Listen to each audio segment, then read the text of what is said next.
এটা নিয়ে আপনারা আমাকে আগেও প্রশ্ন করেছেন। আমি আপনাদের বলেছি যে আমি যে প্রচেষ্টাটা করেছি যে প্রত্যেকটা গ্রাম পঞ্চায়েতে আমি 4টে করে ক্যাম্প করেছি। এবার একটা গ্রাম পঞ্চায়েতে যদি 25টা বুথ হয় তাহলে 6টা 7টা বুথ পিছু আমি একটা করে ক্যাম্প করেছি।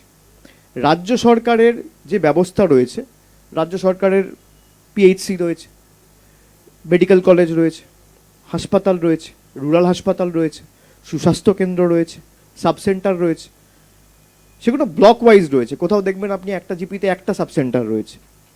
আমি চেষ্টা করেছি যে একটা জিপিতে 4টে করার। কারণ অনেক মানুষের কি হয়, 4 কিলোমিটার 5 কিলোমিটার দূরে হাসপাতাল, পিএইচসি এত দূরে কি করে যাব? সবার কাছে তো 2 চাকা 4 চাকা নেই।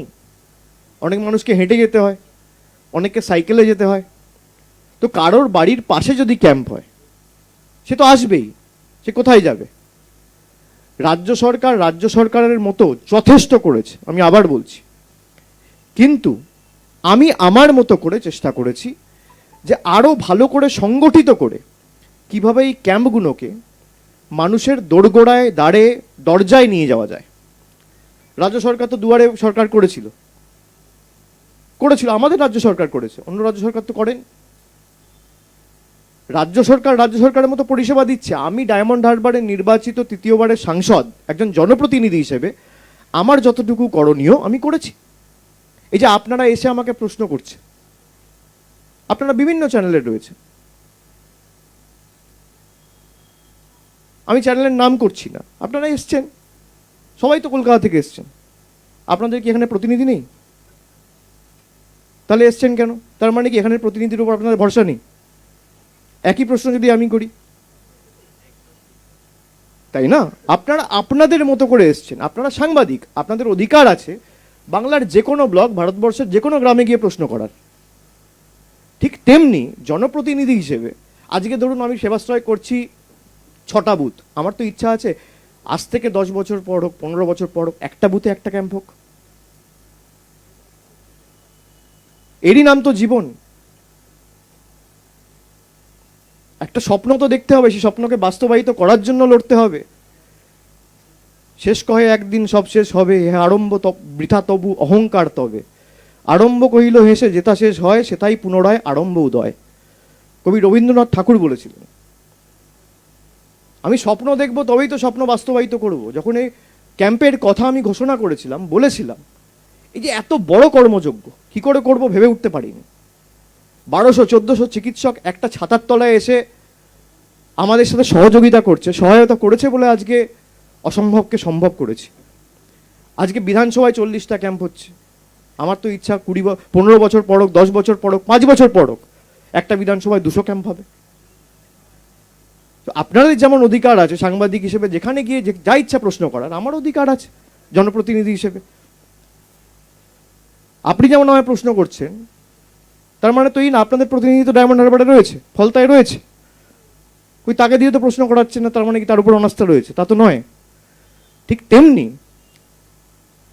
আমার অধিকার রয়েছে, তার মানে এই না যে রাজ্য সরকারের উপর মানুষের অনাস্থা রয়েছে। ঠিক আছে, 41টা ক্যাম্প চলে, একটা মডেল ক্যাম্প এবং 40টা নর্মাল ক্যাম্প, যেখানে নর্মাল ক্যাম্পে 2টো করে ডাক্তারদের চেম্বার ছিল এবং মডেল ক্যাম্পে 3টে, পরবর্তীকালে 5টা অবধি আমরা বাড়িয়ে ডাক্তারদের চেম্বার করেছিলাম।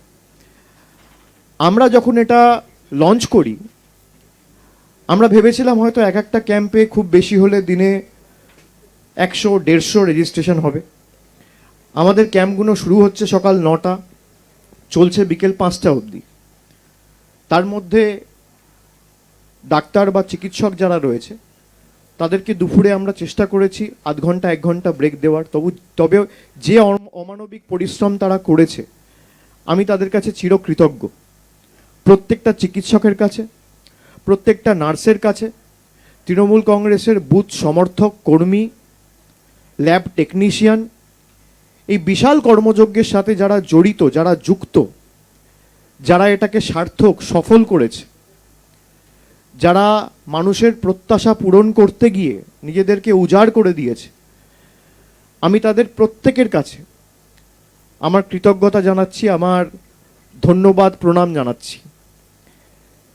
এবং সকাল 9টা থেকে বিকেল 5টা অবধি এই ক্যাম্পগুলো চলছে।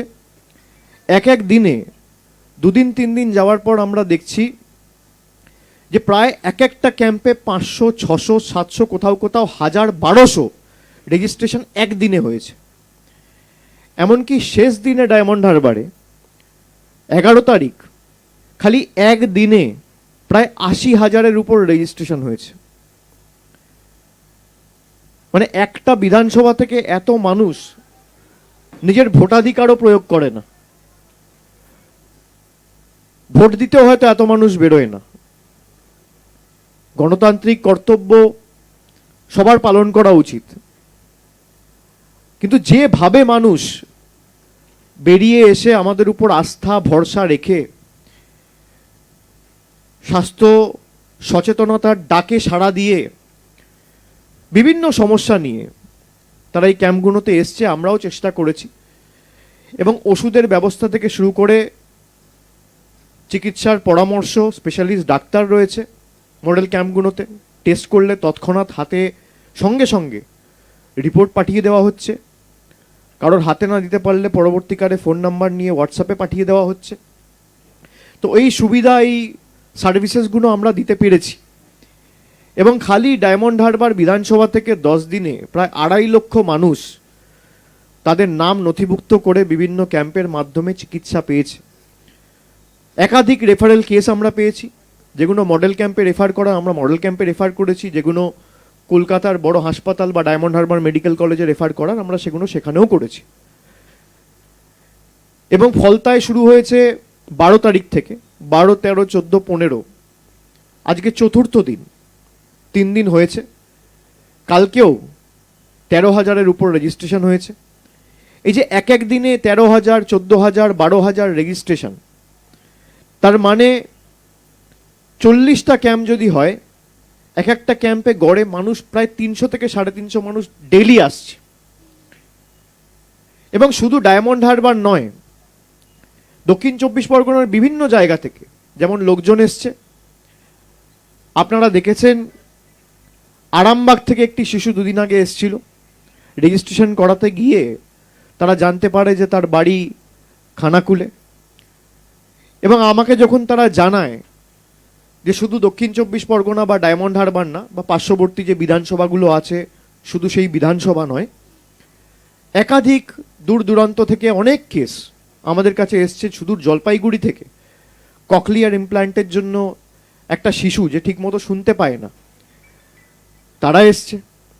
আবার গতকাল ওই একই ককলিয়ার ইমপ্ল্যান্টের একটা কেস দক্ষিণ দিনাজপুর থেকে এসছে। আমি আজকে চিকিৎসক সহ স্পেশালিস্ট সিনিয়র চিকিৎসক যারা রয়েছে, ডাক্তারদের পুরো টিমের সাথে যারা দায়িত্বে রয়েছে,